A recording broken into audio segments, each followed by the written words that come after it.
The Whale Child by Keith Egawa and Chenoa Egawa. Chapter 1. In our world today there lives a whale child, born not so long ago in the waters of the South Pacific Ocean.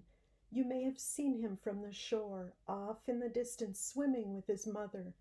Like all children, he came into the world with kindness in his soul, an eagerness to learn, and the open mind of a newborn. He arrived with the strength of all the ancestors who came before him, and many other gifts yet to be realized. His name arose from the movements of the great sea and the light reaching down through the water, sparkling beneath the waves, though it is a name that cannot be pronounced with our human voices. Sunlight dances, shines, and shimmers upon the water's surface as the whale child passes, and when he is close, the countless creatures of the world's oceans feel hope within the currents made by the movements of his fins, and they all sense he is special. Bright light twinkles within the inky blackness of the whale child's eyes, as if the stars came down from their home in the night sky to rest there in his gentle gaze. From the earliest days of his life, the whale child's mother taught him the language of the sea through timeless songs that carry the stories and wisdom of life on earth. She told him how water is the source of life, not only the dark and salty water of their ocean home, but the water that flows sweet and clear over the land, the water that sits in still lakes, ponds, and marshes, and the water that falls down to us from the sky. All of these many pathways joining together to create the living veins of our planet. Listen and remember, said the whale child's mother. The earth's waters are sacred, as all living things must have water to survive. Listen and remember, all creatures of the ocean were healthy and strong back when clear waters could carry a song to the ears of others far away. In bountiful oceans through dark night and bright day. But now I will show you things that are happening in the sea and on land, and you, my child, you will share what you learn. The first code is share what you learn. The whale child remained with his mother in the warm southern waters of his birth until he had built up plenty of insulating fat for the icy Arctic. Then his mother led him on the long journey north, and there they spent the spring and summer months in the cold northern waters, swimming along the coastline by glaciers and sea ice. There they fed on small fish, plankton, and tiny shrimp called krill that appeared within the ocean in groups as large and numerous as clouds in the sky. She taught her child to swim straight up toward the surface beneath the swirling schools of krill, using the brushy filters that whales have in their mouths called baleen to filter the tiny creatures from the water. She also taught him to stay clear of ships and boats that could strike and kill a whale. She taught him to recognize and avoid fishing nets that could entangle a whale's body and fins. At all times she kept her baby close by her side, often reaching out and touching him with a giant flipper to make sure he was close and protected. To the whale child, the beauty and abundance of his world were endless as he glided through the water, never far from the protective shadow of his mother. He was safe and happy, and he would show his joy in the same way he'd seen his mother and other whales do, by launching himself clear of the surface and crashing back down with enormous, thunderous splashes. The whale child and his mother traveled great distances, following their migratory paths, back and forth between the warm blue waters nearer the equator and those that were dark green and very cold farther north. Along the way, his mother began showing him things happening to their ocean world because of the people who lived on the land. Along the way, she showed him how things were changing. One evening off the coast of the Pacific Northwest, A pod of orcas passed with soundless speed, racing smoothly toward the next hunting ground. And here, not far from the shore, the whale child and his mother decided to rest for the night. And it was here that the whale child asked his mother, "What things have I learned? What things will I share?" "Do you know how to survive?" his mother answered. "And do you know what things you need in order to continue surviving? Do you remember all that you've seen in our travels?" "Yes," nodded the whale child. "Then you also know what all other living things need to survive. And there is more you know that you have not yet considered or remembered." As the mother and her child floated peacefully at the surface, resting from their travels, the whale child dreamed.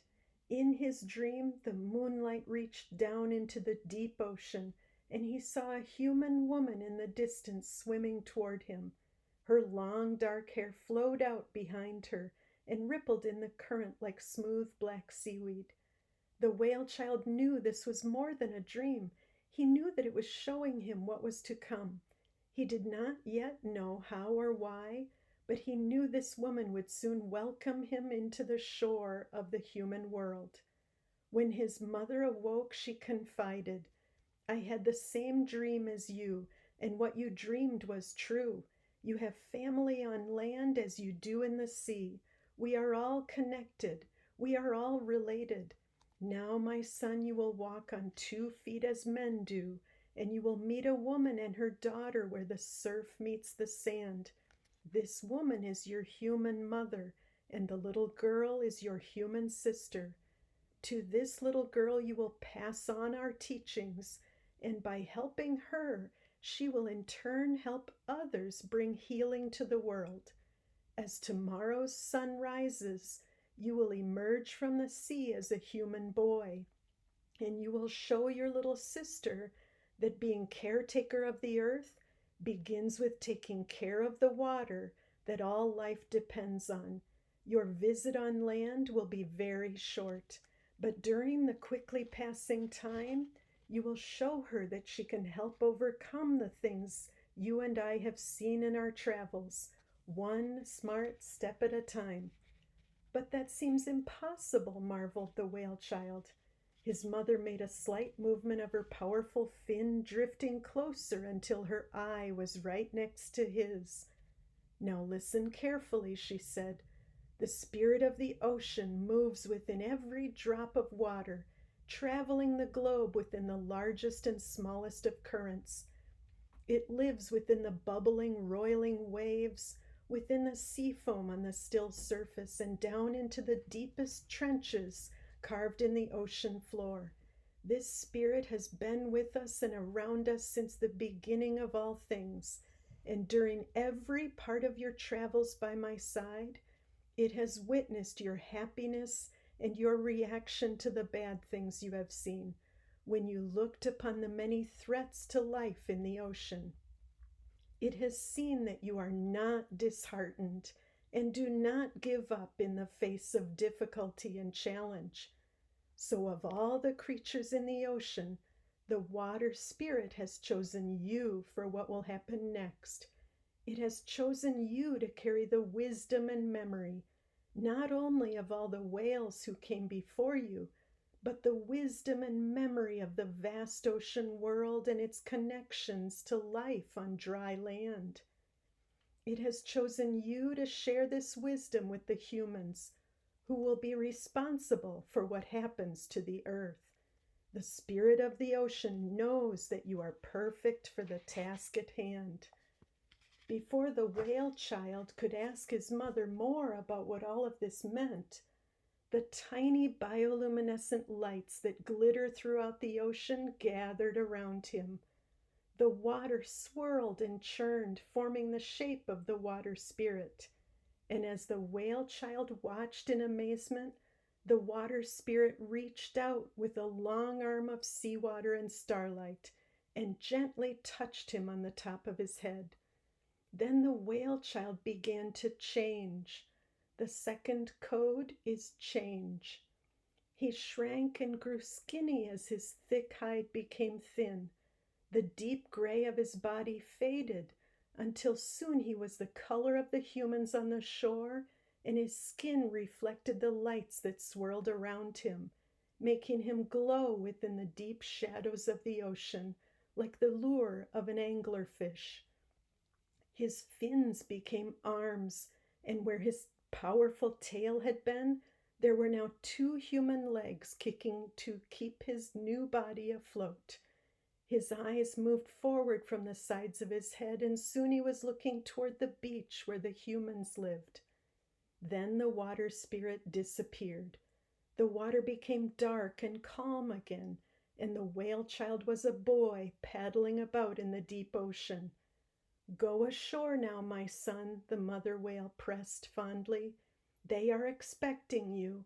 Take with you all of my love and confidence, and I will remain out here to watch over you from the bay."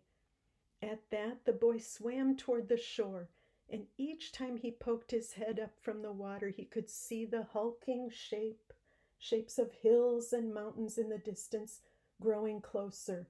When the water was nearly shallow enough for him to stand, he ran face first into a pair of old surf shorts floating on the surface. "I guess this is lucky," he thought aloud. "A human losing his shorts in the ocean and me finding them." He had seen people before and the clothing they put on their bodies.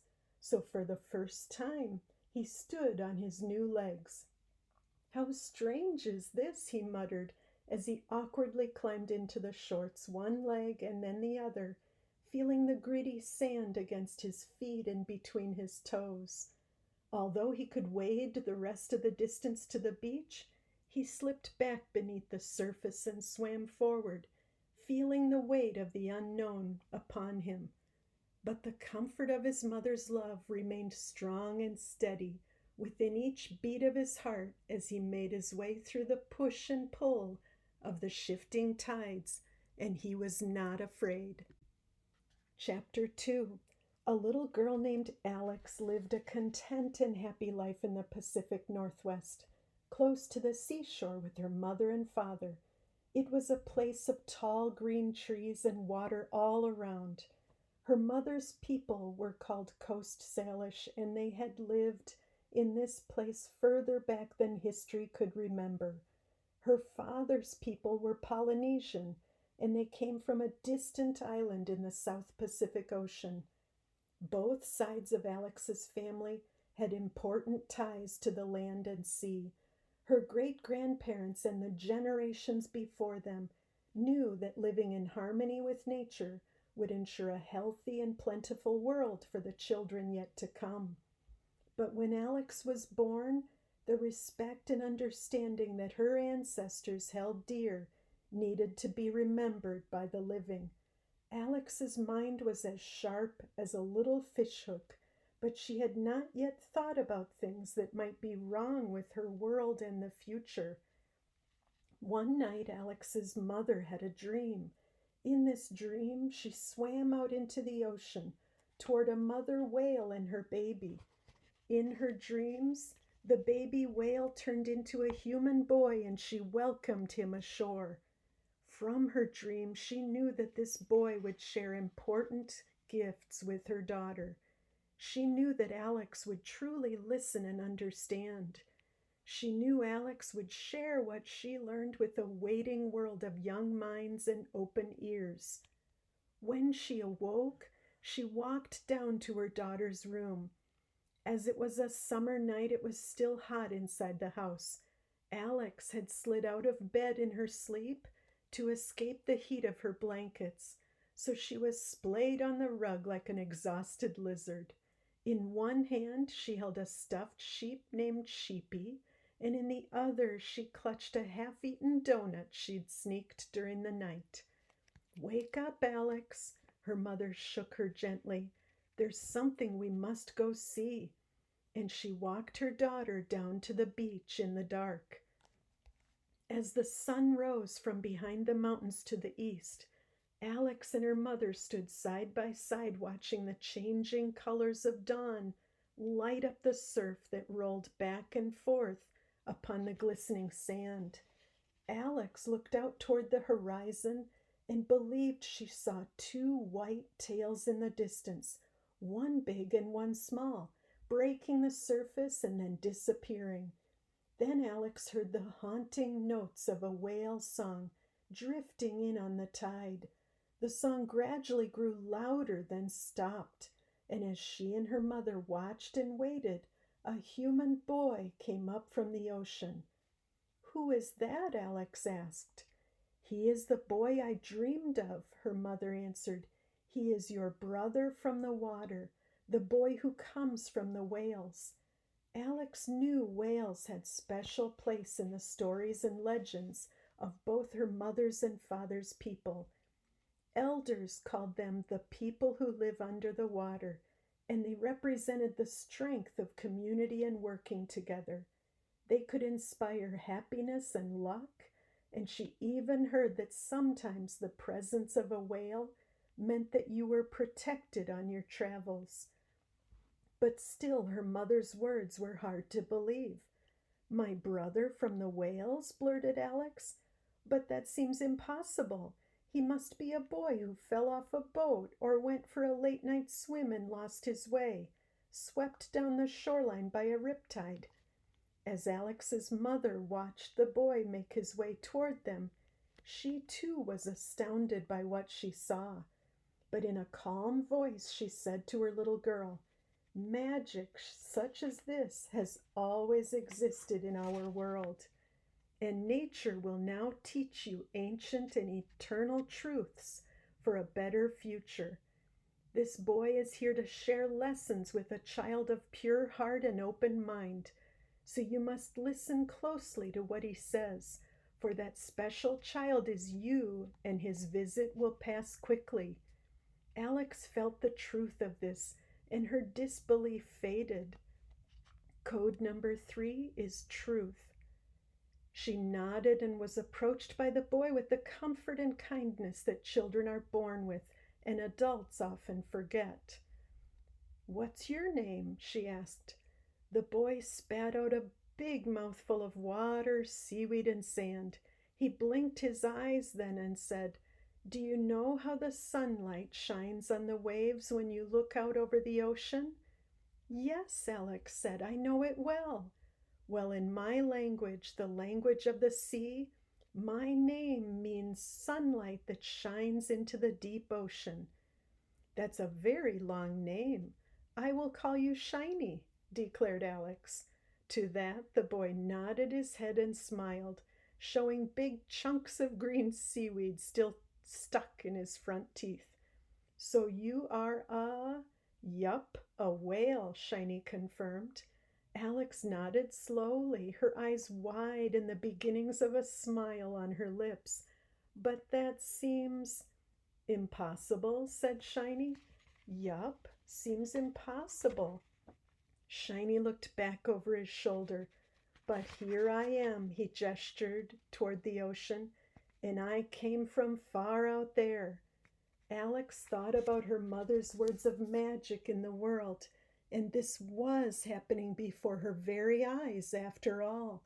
So Alex replied, "Oh, I believe it. I said it seems impossible, not that it is impossible. And here you are, and here we are together." Just then a small shape appeared in the sky above their heads. It moved from inland heading toward the sea, and Alex flinched when the winged shadow dove down toward them before gliding out over the bay. The silhouette quaked loudly, with a croak like a toad with a frog in its throat, and Alex realized it was a duck, already awake and on the wing. "Go find a nice little pond to float in," she called out to the bird, "before you crash into the ocean and get swallowed by a goosefish." Shiny smiled and nodded his head, but said nothing as he watched the duck pass by. Chapter 3. Shiny slept for a while, snoring and gurgling like a walrus with a bad cold. When he awoke later that morning, he found that Alex had not gone back to sleep, and she was instead patiently watching and waiting for him to get up. She had retrieved some clothes from one of her older cousins, and they were in a neatly folded pile at Shiny's feet, so that he could choose from the stack of hand-me-downs. "How are you feeling?" she asked. "A little odd, to be honest," said Shiny. "That's understandable," acknowledged Alex. "After all, you did lose over 1,000 pounds since yesterday. Probably not easy to adjust to such skinniness." Shiny held his thin arms out in front of him and wiggled his 10 fingers like a nest of restless bugs. "Yes, a drastic difference indeed." Alex led Shiny to her thinking tree, where she often sat and looked out over the ocean, thinking of thoughts of yesterday, today, and tomorrow. "So tell me about your visit," said Alex. "Mom says you have important teachings to share in a very short time." "Ah, yes," said Shiny. "Teachings about water and how all life depends on it. I will show you the paths that water follows." "The paths?" wondered Alex. "What paths?" Shiny considered her question, then asked, "Where does your drinking water come from, Alex?" "Straight out of the faucet," she replied. Shiny laughed. "There's much more to it than that. Listen, the rain comes down and goes into the ground. It sits in pools and lakes, and way up high to nearly the sky, huge glaciers water makes. It freezes, it melts, it evaporates, and up in the clouds it waits." Alex pondered. "Not sure what all that's about. I think you better show me." "That's the plan," said Shiny. "And I will show you how people are interrupting and destroying these paths.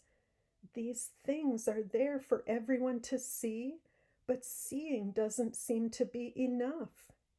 "Enough for what?" asked Alex. "The code is enough. Enough to make humans change their behavior and not take the health of water for granted." "Okay then, my brother from the sea," said Alex. "Let's go see these teachings."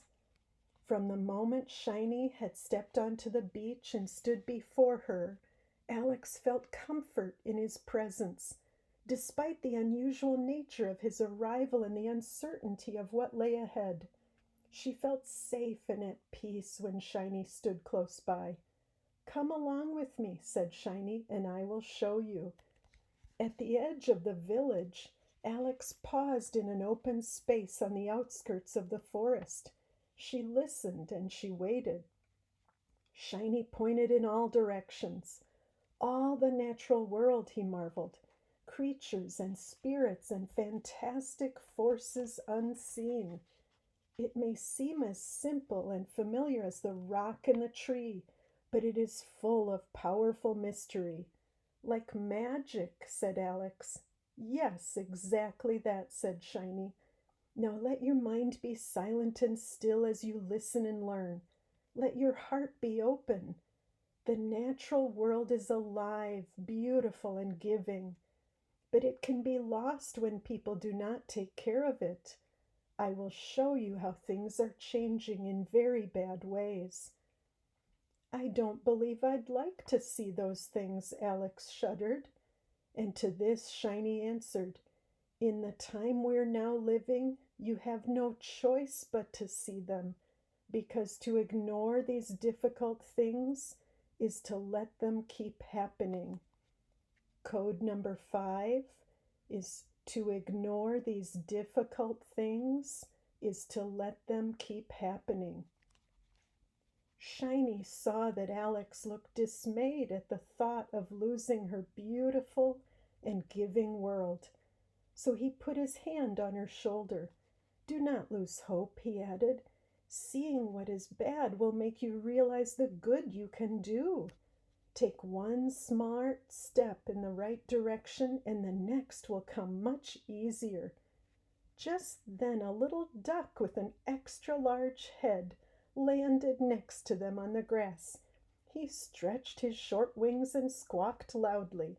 Then he pecked at Alex's foot, his beak making thumping noises against her rubber boot. "Hey, I know that croak in my bones!" exclaimed Alex. "You're the duck who flew over our heads this morning on the beach." The duck quacked again, to which Shiny answered, "Yes, of course. Come along with us and help bring the world into view.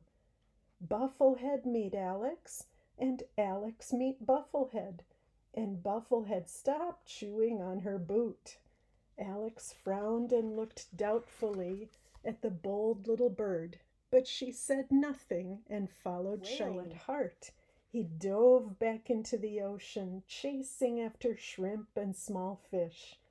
Alex watched him slipping and darting within the waves, and when she noticed Bufflehead next to her, she gave him a crust from her sandwich. "Eat up, Buffly, and don't sit on that little reptile creeping down the log." Alex noticed that Bufflehead ignored the lizard and kept his head cocked sideways, with his little black eye focused on her. So she concentrated to see if she too could make him speak, so that she could understand, as Shiny seemed to do. But no words or sound came from the duck. Once Shiny had gotten his fill, he came up out of the water and walked up to the log where Alex and Bufflehead waited. "That's a lot of strong-smelling sea life you just ate out there," said Alex. "Do whale boys brush their teeth?" "Whales don't, and boys do," said Shiny, "so I guess whale boys are a little confused about it."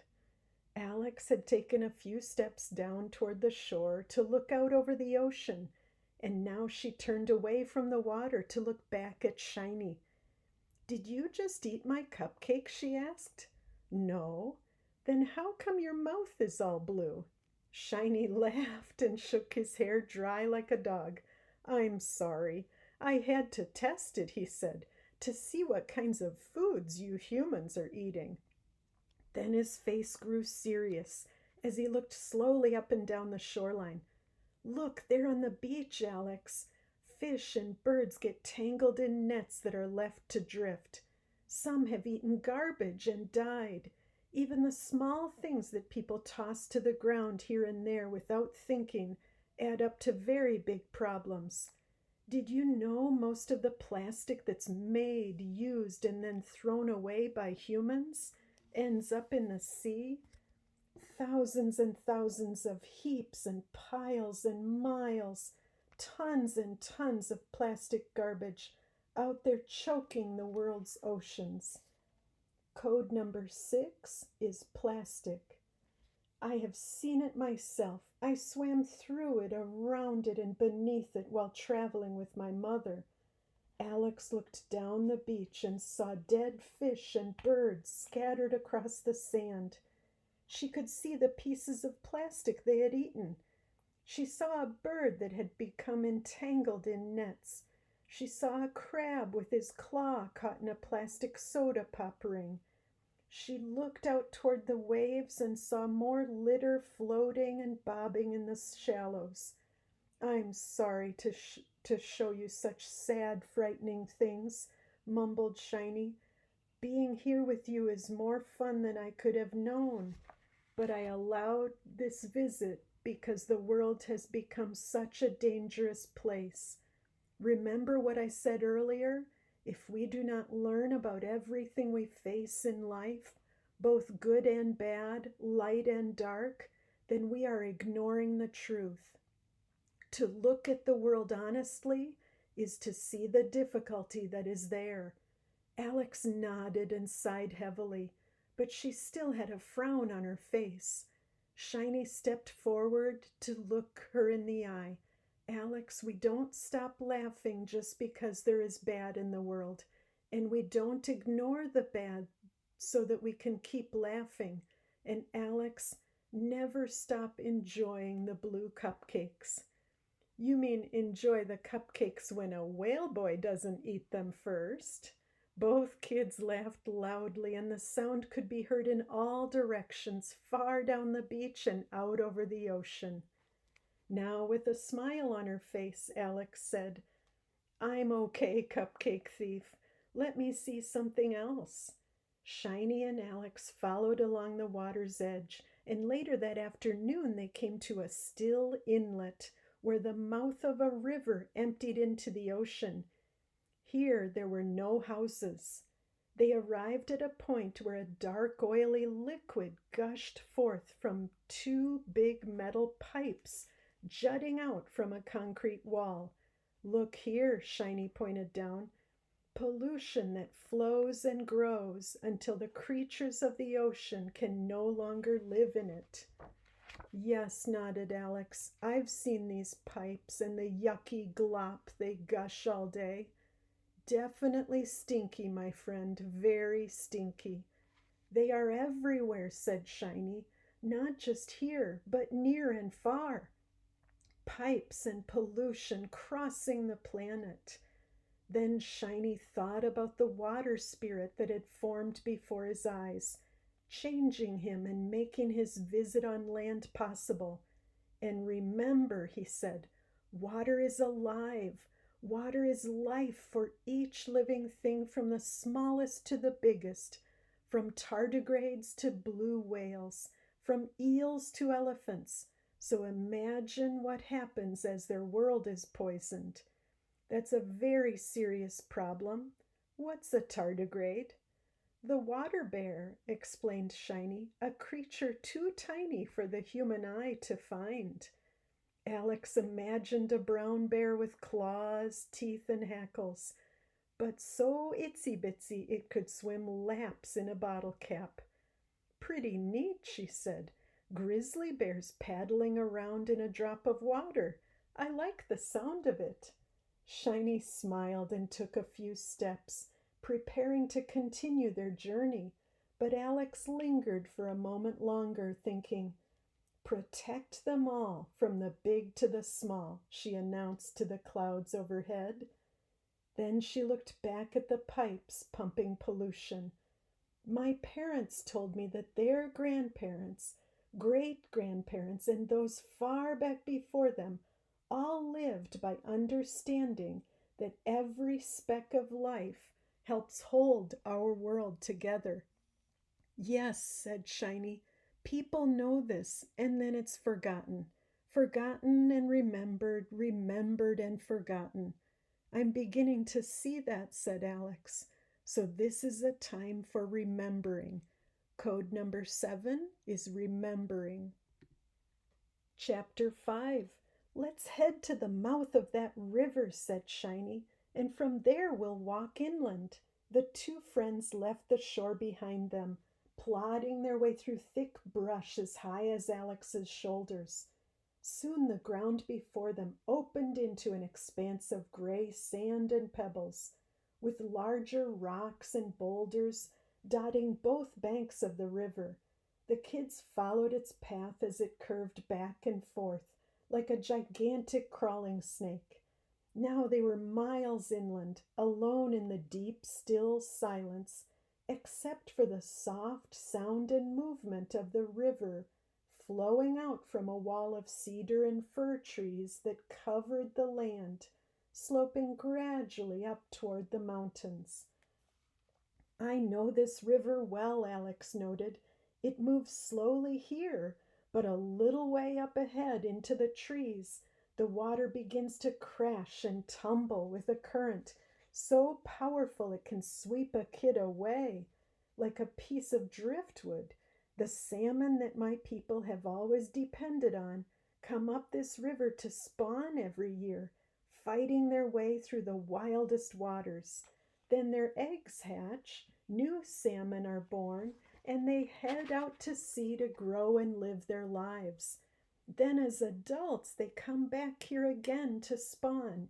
In fact, look there, Shiny. Alex pointed into the clear, sparkling water where a small group of salmon pushed against the current, around and over the slippery brown rocks that stuck up above the waterline. Ah, yes, said Shiny. We're thinking the same now, Alex. Salmon are just what I hope to see. This is something I know a lot about, reported Alex. Salmon have been the most important food source for my people since, well, forever. We are called the people of the salmon, and we could not have survived without these fish. The stories say that long ago the salmon made an agreement with the people of the land. They would return to the rivers each year to feed the people, but only if humans continued to honor them, giving thanks and showing their gratitude by ensuring the salmon's habitat was kept clean and healthy. They would always return if people took only what was needed, so that the salmon would thrive forever. In my great-grandparents' time, the returning salmon were so plentiful, they say you could walk across the river on their backs. But now their numbers are small, a tiny fraction of what it used to be. Yes, said Shiny, I have seen them in the ocean, swift and powerful adult salmon moving through the deep like streaks of silver light. My mother told me that they used to be huge, nearly twice the size of the ones I have seen in my short lifetime. Right, said Alex. My mom showed me old photos of my ancestors, standing next to wooden racks of harvested salmon, and the fish were bigger than me. Shiny, what's going on here? What is happening to the salmon? Buffle had coasted in from the cedar trees and pulled up fast, a foot or so above the river. He held his position there for a moment, watching the salmon pass beneath him. Then he dropped into the surface with a plop, paddling his webbed feet just enough to keep from drifting downriver back toward the ocean. Shiny stayed silent for a bit, letting the knowledge and memory he'd been gifted by the water spirit move through his mind and body. Then he spoke. The fish don't grow as big, and their numbers grow fewer and fewer because of over-harvesting. They're captured before they can fully grow. But there's a lot more to it than that. Now Shiny scanned the distance and pointed down the coast to where smokestacks from a factory stood high above a distant hilltop. Look there, Alex.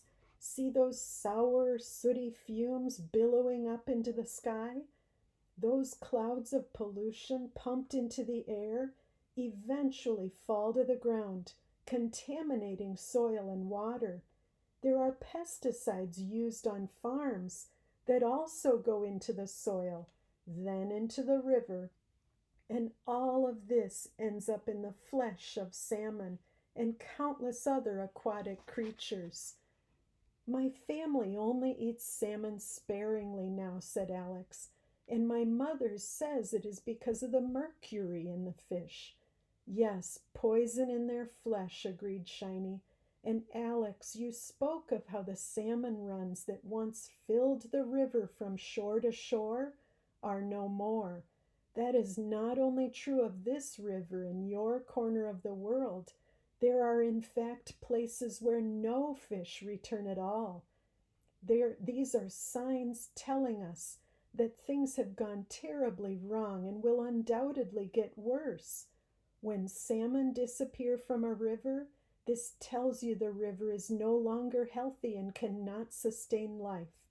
So pay attention to the signs. Code number 8 is pay attention. Notice everything the natural world shows you, and know that what I just told you barely scratches the surface.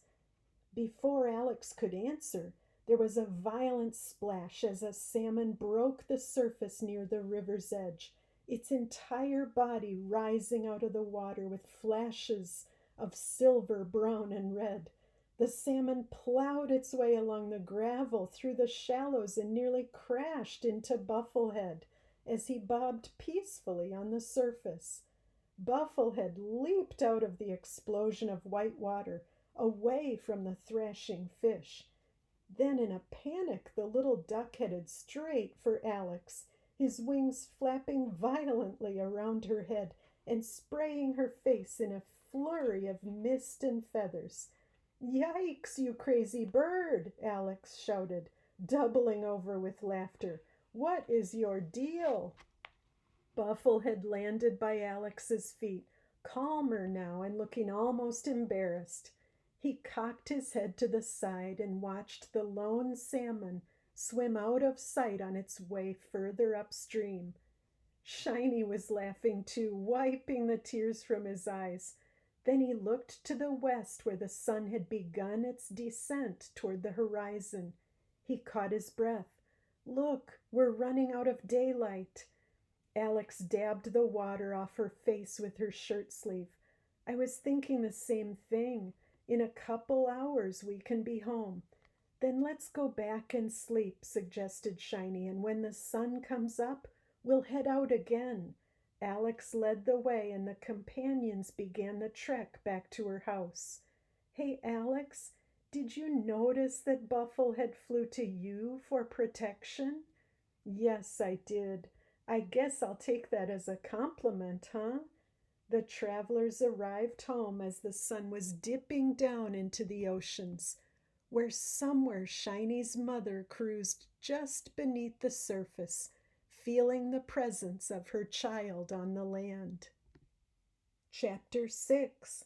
The next morning, Shiny and Alex headed back in the direction that yesterday's adventure had taken them. But this time they walked much farther inland, leaving the shore far behind. They hiked through a stretch of coastal wetlands and open grassy fields, passing an empty barn used long ago by farmers. Soon Shiny stopped and pointed to the smokestacks of the factory they had seen the day before. "Alex, look beyond those columns of pollution billowing up into the sky. Look way up to the mountains before us. Do you see the white snow on those high peaks? Do you see the glacier?" "Yes," said Alex. "It's beautiful and pure up there." "Beautiful, yes," said Shiny, "but let's go higher up still, up into the foothills. From there we may see the mountains in close and clear silence.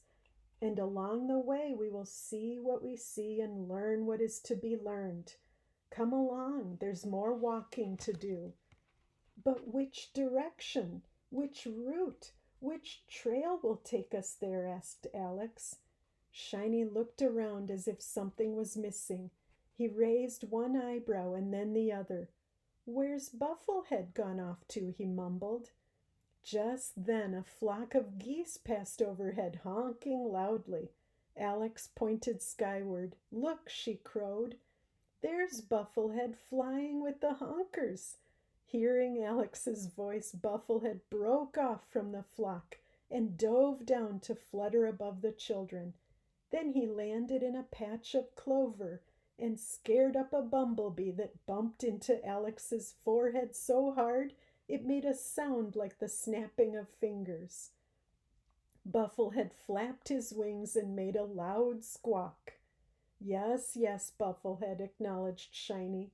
"That makes sense. Now lead on." "I have to ask," Alex looked at Shiny with a quizzical eye, "are you really speaking with that duck?"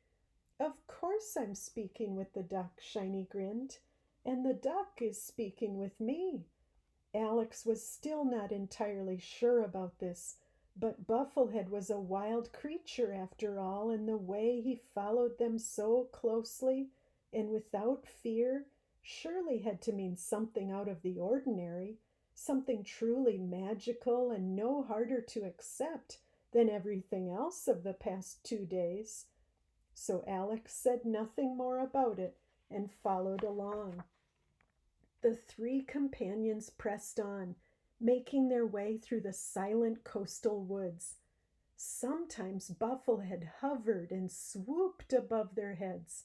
Sometimes he disappeared and then returned, stopping so that Shiny and Alex could catch up. Eventually, they arrived at the last town before the foothills of the mountains. Dirt paths became paved streets and storefronts, and Alex noticed for the first time that no one looked up at the sky. Instead, they bustled to and fro like a colony of irritated ants. Cars passed by endlessly, and people moved quickly with their heads down. Buffle had stood on the pavement by the kids, his webbed feet surrounded by discarded food wrappers, plastic water bottles, and broken glass. Shiny pointed to the water bottles, which were still partially full. Look there. No matter how much water is used and no matter how much water is wasted, people believe there will always be enough. Look, they even throw water away. Remember, Alex, you are either helping or harming through every action you take. Even the smallest things you may not worry over now are affecting the world around you, like dumping out water because you're no longer thirsty. Listen and remember, taking care of water is taking care of life. Small steps in the right direction. They left the town and continued toward the mountains. As they hiked upward, the world grew silent, except for the sounds of birds in the trees and creatures moving unseen in the underbrush. Alex never would have ventured this far into the wilderness alone, but she was comforted by the presence of her two new friends and pressed on with confidence. Now Shiny and Alex stood on a hilltop, with the town far behind and the wooded landscape angling upward before them. From here, the only sign of civilization was the smoking factory pipes that poked up above the trees in the distance below. Look there, Shiny pointed up to where the mountaintops filled the sky before them, glistening white with snow and ice. Alex squinted into the sun, gazing upward. I've never seen them so close. Bufflehead was now resting, nestled down on a bed of moss by Alex's feet. She could see the little duck had sat on a piece of green gum back in the town, and it was stuck and melting in his tail feathers. You sat on gum, Buffly, she said, and stooped down to gently peel off the gooey blob. Now tell me, Shiny, she asked, shrugging her shoulders, what is the lesson in this place? Shiny thought for a moment as he stared at Bufflehead. Then finally he began. The lesson is not only here in the spot we're standing. Rather, it is everywhere we've been and everywhere we will go after this, together and on our own. Alex, do you remember yesterday when I asked you where your drinking water comes from? Do you remember when I said the rain comes down and goes into the ground? It sits on pools and lakes? Yes, Alex continued, and way up high to nearly the sky, huge glaciers water makes. It freezes, it melts, it evaporates, and up in the clouds it waits. Well done, beamed Shiny. But what does it wait for? Asked Alex. Well, it waits to come back down as rain. I see, said Alex. Evaporation is the mist and fog and all that good stuff. Water rises from the ground to float like invisible rivers, flowing over our heads and above the treetops, like magical rivers in the sky. Yes, Alex, Shiny clapped. What a beautiful way to see it. And the way you see it is so rivers in the air above. Then as the frozen glaciers melt, that water comes down to us in the streams and rivers. It travels many paths over and over again. It keeps people and creatures alive and thriving as it moves constantly from place to place, but only as long as people play their part in protecting and respecting it. Alex thought hard. So like those sewer pipes that belch poison out into the ocean, like that factory and its smokestacks down below, and the cars we passed in town, all the pollution that goes up into the air eventually comes back down in the rain. Code number 9 is pollution. And the pollution that gets stuck in the snow and ice of those glaciers will also soon come rushing down to us in the rivers, into the earth and into the ocean. Yes, said Shiny, that's exactly right. Like the river where we saw the salmon yesterday. But there is more to it than that. The pollution from industry, the exhaust from cars that we passed in the town, the burning of fossil fuels all over the world. It is also warming the planet. The temperature of the atmosphere in the ocean is climbing, and that glacier we're admiring and all the others like it are melting. But the effects of a warming planet are more far-reaching than that glacier disappearing. Now do not lose hope, as I will show you more of what I mean. I'm counting on it. As the children prepared to move on, a twig snapped just a little way off. Alex raised a finger to her lips. Listen, she whispered, something's coming. As Shiny, Alex, and Bufflehead stared into the deep green of the forest, Alex glimpsed movement farther up the hill. The creature's tawny fur looked golden, in contrast to the maze of grayish-brown tree trunks and green ferns, as it slipped through the tangled undergrowth, smoothly and silently as the breeze. Alex knew what it was, even before the big cat emerged, peeking its head up from the tall grass. "Mountain lion," she hissed. "Here is an unexpected lesson," Shiny whispered back. "A lesson arising from a walk in the woods. The biggest animal we've seen so far. Yes, we have much respect for the mountain lion," squeaked Alex. "But I fear it, too." "Sure," Shiny agreed. "He has teeth, claws, strength, and speed." "It's a she." "How do you know that?" "I just do," Alex whispered loudly, even though the mountain lion was staring straight at them. Shiny sidestepped closer to Alex. "But despite her power, she shares the same world and the same predicament as you and I. Without a healthy environment, with all she needs, water, food, forest, she is done for. Think of the salmon and how they grow fewer all the time. Just think if they are gone forever. Imagine if the food the cougar eats is gone someday. This is one of the ways that extinction begins."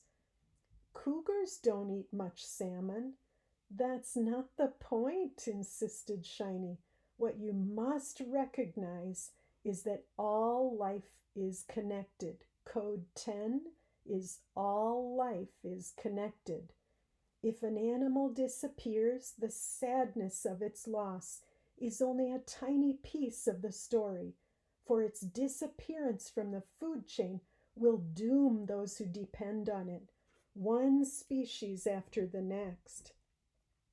"Yes," said Alex, "the mountain lion is in the same boat as the rest of us."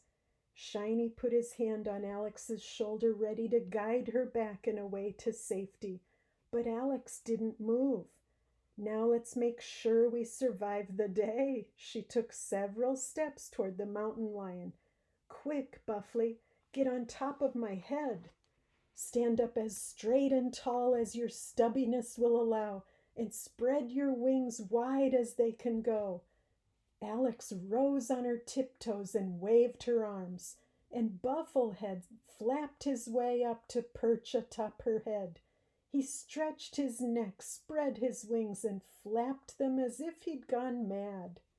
Shiny looked on, eyes wide and round, eyebrows raised.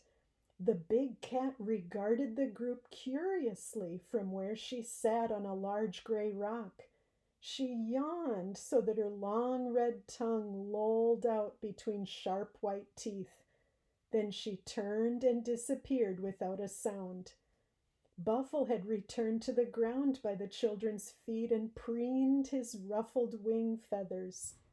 Alex looked down at the duck and then to where the mountain lion had been. "Did you see that?" she cheered excitedly. "Yes, that was quite an animal," said Shiny. "No, I mean, well, yeah, the cougar is amazing. But the duck, Bufflehead, did you see?" "I sure did," said Shiny. "I saw you and him both go crazy at once."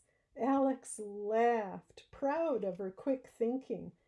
"You discourage cougars from coming closer by making yourself as big and bad as possible. Get it?" "I see," smiled Shiny. "Big, bad, and crazy. That makes sense." As the kids started for home, a raindrop hit the dry dirt in front of them. Then another and another, and soon a light rain was falling. "Oh no," sighed Alex. "Just what we need." "Wait," said Shiny. "This is a good thing. Do you feel that?" Both children tilted their heads back, lifting their faces to the sky.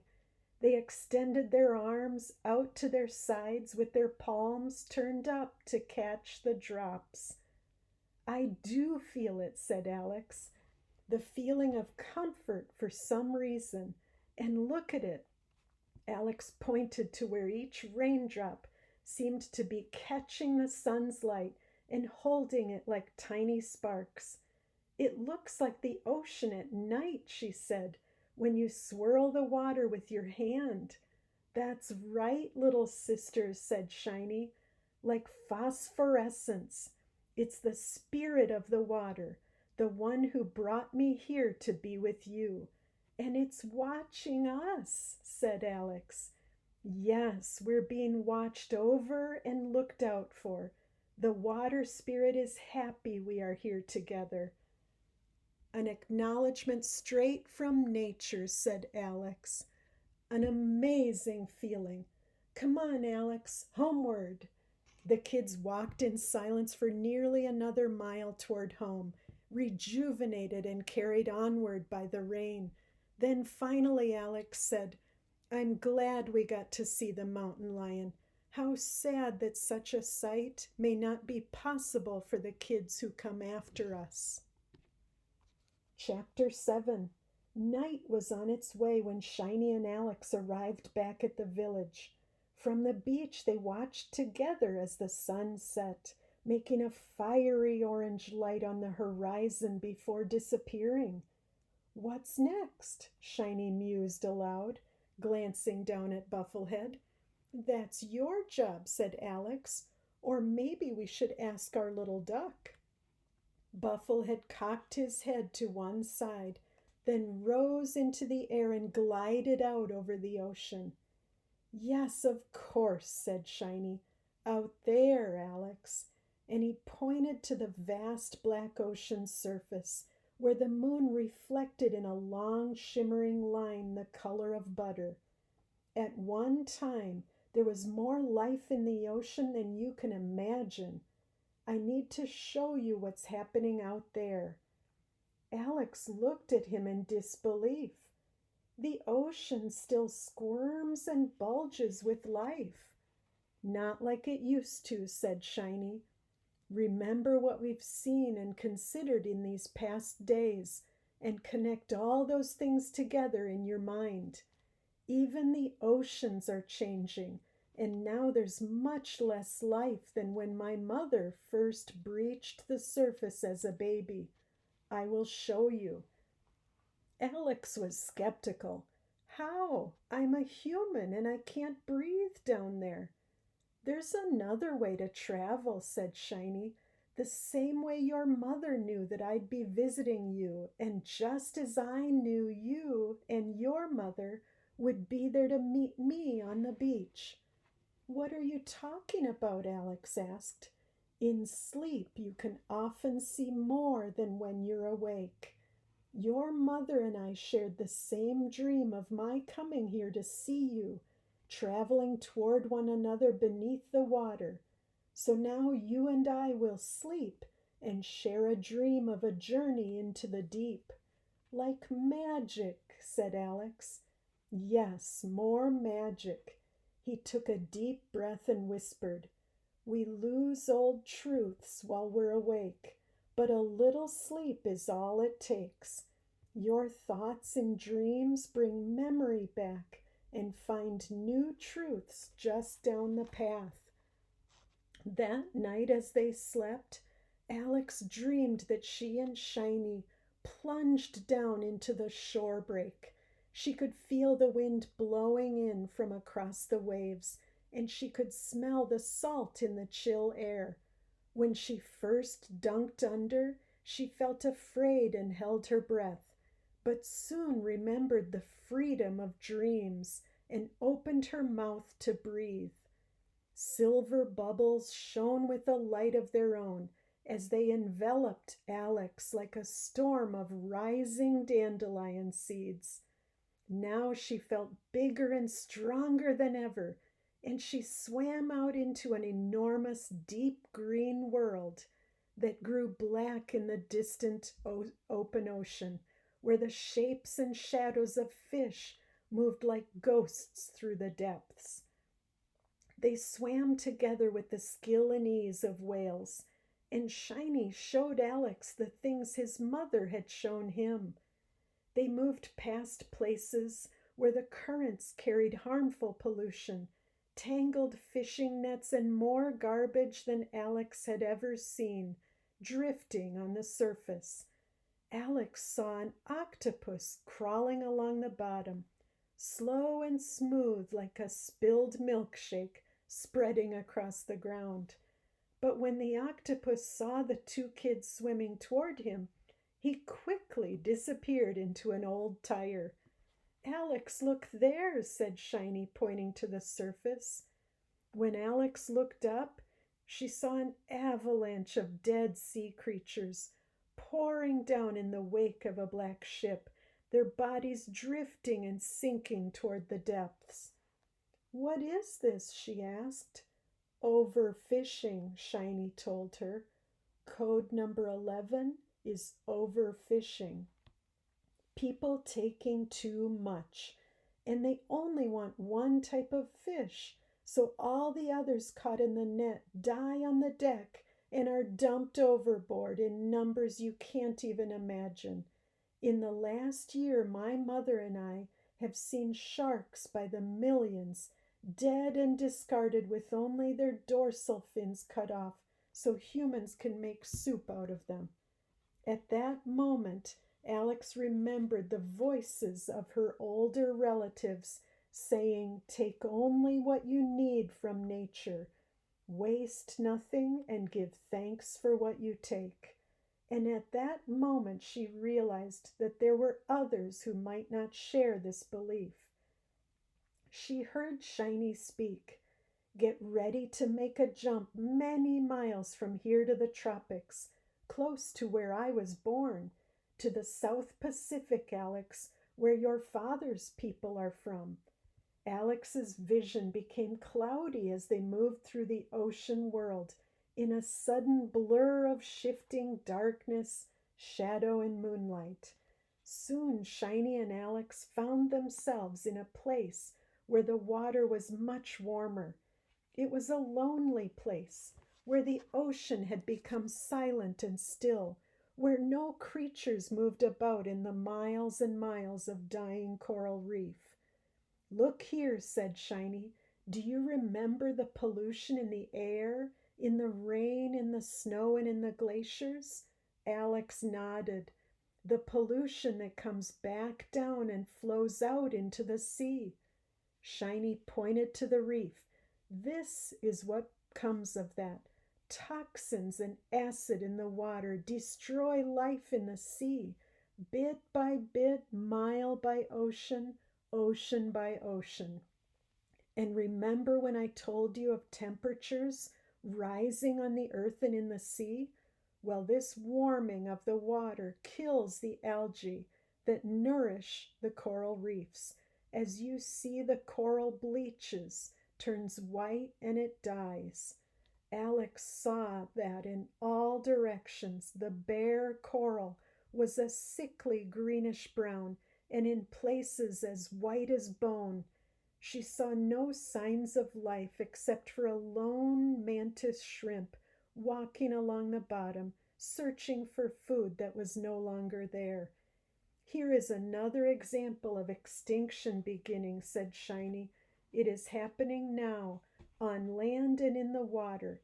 Thousands of species dying off every year.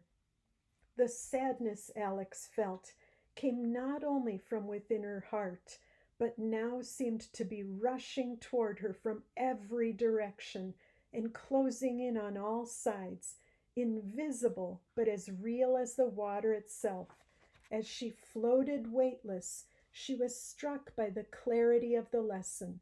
Life in the ocean would not be able to adapt to sudden changes, like a rise in temperature, even if only by a few degrees. She knew that she might see the terrible effects of this disruption in her lifetime. Shiny turned to Alex. Take us to the far north, where my mother and I go to feed in the summers. Take us to the Arctic. How? Asked Alex. I don't even know where that is. You're partway in the dream world and partway out. Use your mind. See what I've seen. See what I know. Alex relaxed and emptied her mind, no longer looking upon the dying reef. And soon she could see and feel the pathways Shiny and his mother used to travel north. Up ahead, shafts of moonlight pierced into the vast blackness of ocean that stretched as far as she could see. The temperature dropped drastically, and although Alex felt a powerful cold pressing in around her, she was not bothered by it. Soon she began to see huge shapes in the water, glowing white within the gloom. That is sea ice, said Shiny, the great ice caps that cover the north and south poles of the earth, as big as mountains. But as the world grows warmer, you can watch the ice melting, more disappearing each year. Shiny pointed to a huge reddish cloud, moving to and fro like the enormous flocks of starlings Alex had seen on land. Those are krill. My mother and I come here to eat them. Their place is down around the bottom of the food chain. That means they are part of the foundation of life. They are one of several tiny life forms that feed the ocean. The krill eat algae that live on and under the ice. With less ice, there are less krill, and when the ice is gone, they will be no more. So without ice, there will be no life in this place. Alex suddenly felt fear and sorrow emanating from her friend, and she looked upon his vast and silent world and listened to his words. She knew that he was both brave and afraid. Then her vision clouded again. The images of the ocean around her faded, and she slowly slipped from the dream world back to waking life. When she opened her eyes and saw clearly again, she was safe at home in her own bed. Chapter 8. The sun was up when Alex walked down to the beach. There she found Shiny sleeping in the surf, bobbing comfortably where the waves broke against the yellow-brown sand. And this made her smile. My brother is still a whale at heart, she whispered to herself. As she waded up to her ankles and called out to Shiny, she was thinking about the things she had seen, truths about the world that other people didn't seem to think about or know how to change. It seemed to her as though maybe people didn't care at all. Shiny spat out a mouthful of seaweed, sand, and salt water, just as he'd done the first morning they met. "And good morning to you," said Alex, "though I'm not sure if there's anything good about it." "I know," said Shiny. "The challenges have grown very large. But now you know a little more about the paths of water and all the life that depends on them. Not only the water you drink, but every drop, salty or sweet. Now you see that water can be ruined and its ability to support life can be lost.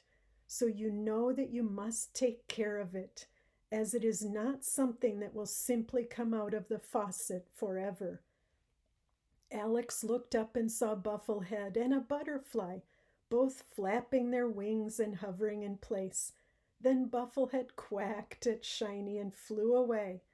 Shiny and Alex walked in silence in the direction Bufflehead had gone, down the beach and around the distant peninsula. Alex had much on her mind, and Shiny was right. She had just begun the journey and now had more questions than when they had started.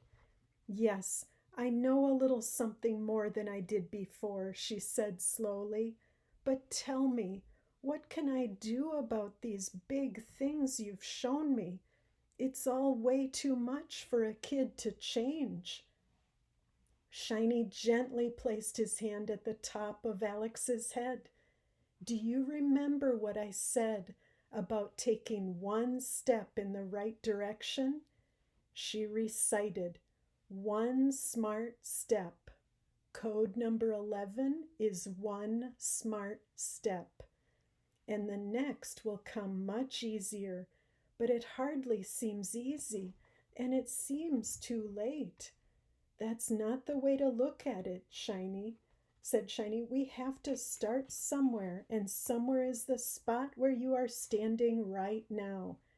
We knew that my visit would be short, and so is the time people have to make changes.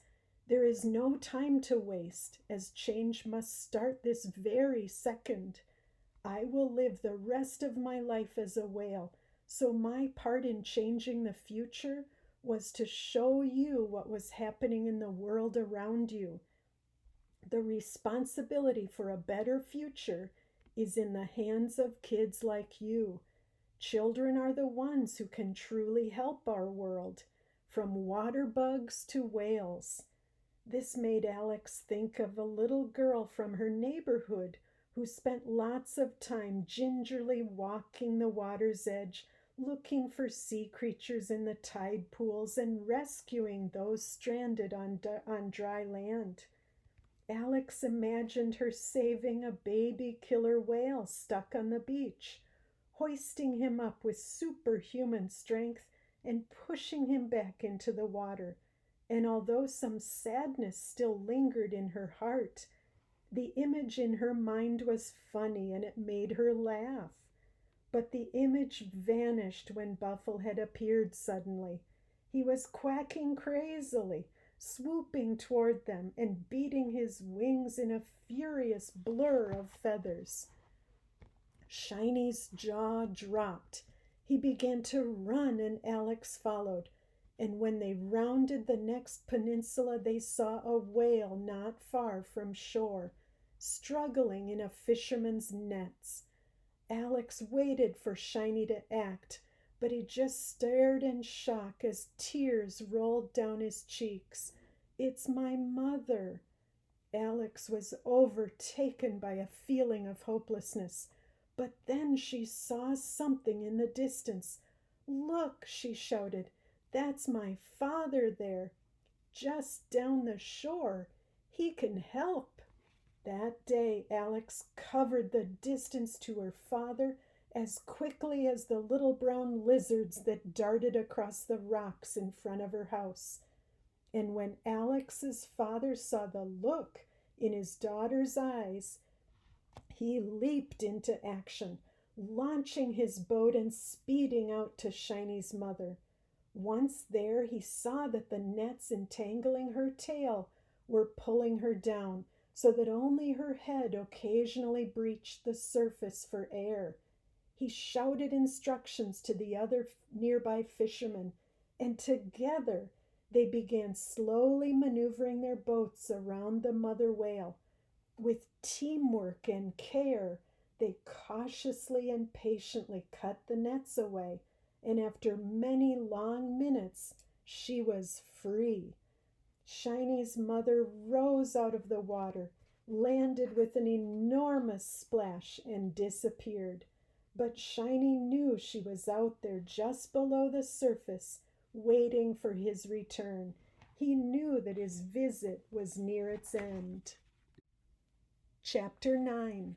The day after Alex's people saved Shiny's mother was the day he would return to the sea and be a whale again, a day that had come too soon for the little sister and brother. As the sun set that evening, Alex and Shiny walked back down to the shore.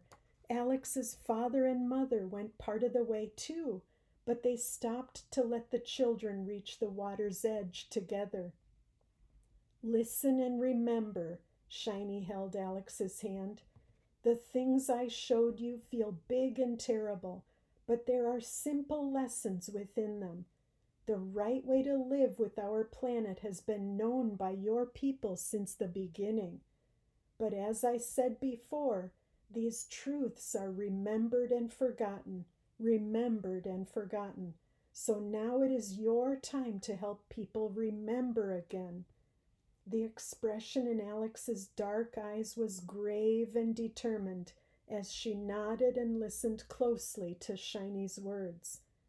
The pathways of water often change, but they always find the best direction, he said, and so it will be when you do the right thing and others see your example. Change begins from that point on, much like the way your actions brought your people together to save my mother from the nets. Always try your best, as your best is what this world needs, and you are perfect for the task at hand. Now tell me, little sister, what have you learned? Alex no longer felt the hopelessness of the day before. Her answer came quickly, and her sharp mind organized her thoughts into a rhyme, the way she had heard Shiny do. Live in a good way with the world at large, and take on each challenge no matter how hard. Each positive step, no matter how small, is the beginning of things getting better for all. With others, I'll share all the truths that I learn to help positive change come from each person in turn. Shiny grinned broadly, and the starlight from above reflected in his eyes. Yes, he beamed, never lose hope, and remain the way you were born, strong, kind, and happy. And at that, Shiny gave Alex a long hug. Then he moved out into the water, wading up to his knees. One more thing, Alex called from the beach, trying to delay Shiny's departure. How did you know the places to travel here on land, so far from your world underwater? Shiny pointed to where Bufflehead sat preening his feathers on the beach. You know the answer to that, Alex. It was from him. Bufflehead helped point the way. I know he's special, said Alex, but it all sounded like duck noises to me. Just a whole lot of quacking and squawking. She smiled as she said this, her doubts and disbelief from earlier days replaced by all the real possibilities that dwelt within the unexpected. Just keep listening, implored Shiny. Pay close attention to the little things. There is still magic all around you. Now the water was up to Shiny's waist. Wait, pleaded Alex. I don't want you to go. If you can't stay forever, then maybe just a little while longer. When Shiny called back to her, his voice sounded distant, as his words blended within the rhythm of the waves on the shore break. The reason for my visit was to help you remember things that you've always carried inside of you. And now you are on a new path. Don't miss me, as I am part of you, and you are part of me always. I will still be here in the world we share, and I will always be there in your heart. Maybe close, maybe far, but always there. Look out at the water when you stand on the beach. If you can't see me then, know I am just there beneath. Alex put her hand over her heart and nodded. Okay, I will look and listen and remember. We are all family and we are not letting go. Now the water was up to Shiny's shoulders, and he called back to Alex one last time.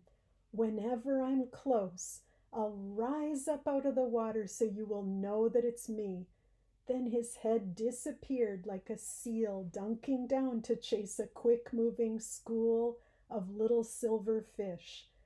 Keep watching, Alex, said a new voice. See what happens next and do not be sad. The voice startled her, but joy brightened in her eyes when she turned to see Bufflehead down by her feet, looking out toward the waves. It's you, cried Alex. I knew it all along. Just keep looking, said the little duck. And as Alex and Bufflehead watched side by side, the water swirled in a great shimmering whirlpool where Shiny had gone under, where the surface had first appeared black. The glowing bioluminescent lights grew so bright within the churning current that Alex could see the green of the ocean as the brilliant form of the water spirit rose from the deep. The spirit's long arm of seawater and starlight reached out toward the shore, toward Alex, and it touched her lightly on the head. And when the spirit receded back into the sea, Alex could feel the strength of the ocean within each beat of her heart, and she knew this feeling would remain strong within her for the many days and seasons to come. Then, as Alex and Bufflehead stared out toward the horizon, Shiny's mother surfaced in the distance to greet her child, just as the black fluke of a young whale rose from the water. It paused there for a moment, then slapped down hard against the waves with a sound that traveled far back into the forest. Shiny was home. Chapter 10. Months went by after Shiny's return to the ocean. Alex had not seen Bufflehead since, and although she felt the warmth and presence of Shiny within every heartbeat, she often looked out over the water for a breaching whale but saw nothing. She had begun studying the things she and Shiny saw on their adventures, spending lots of time in the little community library. She also made long treks along the beach and into the countryside, finding strength and peace within the dappled light of the forest. The journey with Shiny had opened a door to knowledge and the responsibility to act on it. With summer reaching its end, Alex walked through that doorway. At community gatherings, she had seen adults get up and speak of important things.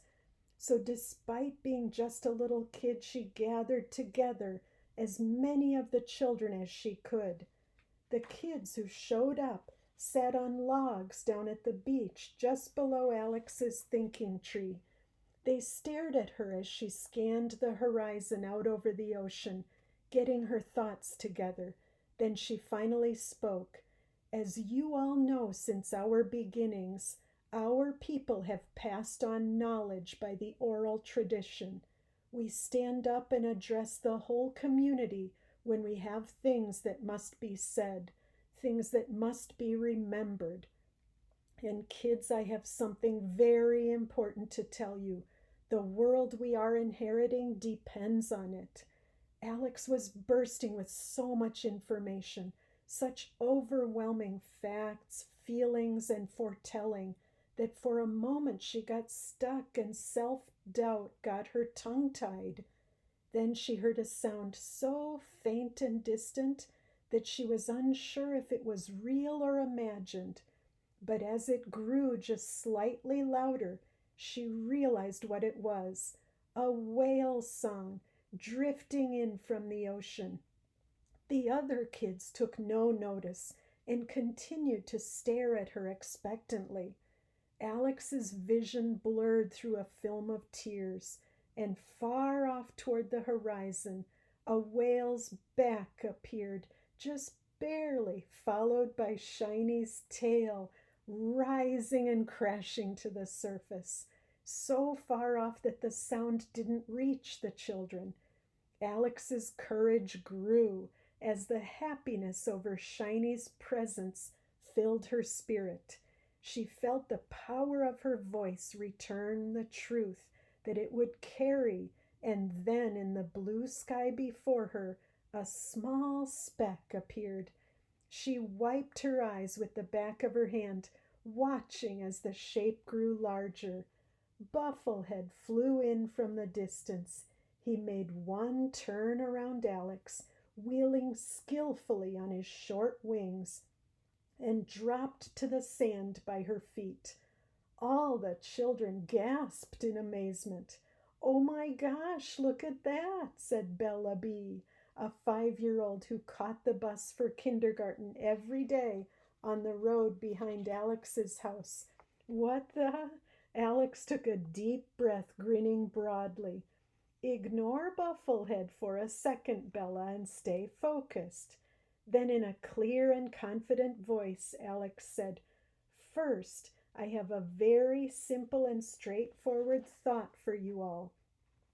When was the last time you could safely drink water from the rivers and streams of our land?"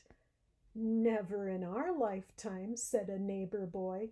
"You can't drink from any of the rivers here, not without getting sicker than little Gumby Anderson, who's home now in bed with the flu and an ice pack on her head." "Right," said Alex. "Can't drink from the river without getting sicker than little Gumby Anderson. Now think about it. That water has been flowing here since forever, for humans and all other animals to drink. So what could be more wrong than that? It's a sign, I tell you, one of countless signs from nature. We drink water from right out of the faucet," said another little girl who was a couple of years older than Alex and had doubts about giving her time to this pipsqueak. At this, Alex grinned. "I used to say the same thing," she acknowledged. "One of the reasons we cannot drink from rivers and streams is right there." She pointed to the smokestacks of the factory, the way Shiny had done months ago. "Listen and remember. I'm going to tell you about my amazing experiences of this last summer and how I learned that water is the foundation of life, how I saw that all life is connected. Every animal, you, me, whales, ducks, and any other creature you can name, must have water to survive." Now Alex glanced down at Bufflehead, then back to the kids.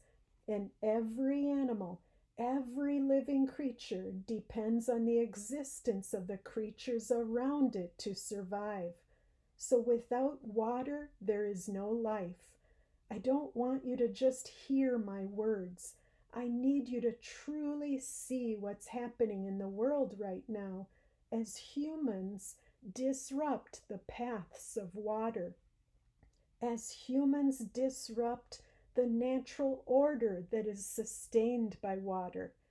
Alex looked at her audience, and in some of the faces, she recognized the dread that she herself had felt not long ago. "I'm going to tell you difficult truths about what is happening to our world. These things I share will only scratch the surface, but the path of learning goes on forever. And following that path is up to you. Code number 12 is up to you. And I know that when you see the truth of what is happening to our earth, you will fight for the environment that keeps us alive, for the health of our future. It is your voices that matter the most, and we will do this together. One small step in the right direction, one smart step at a time. Alex made sure she was ready for bed early that night because she'd promised the kids that the next morning she would lead them on an exploration through the countryside and up into the foothills. Shortly after the sun went down, Alex was sleeping soundly in her little village by the shore, and she dreamed of helping all the world's creatures, from water bugs to whales. The end.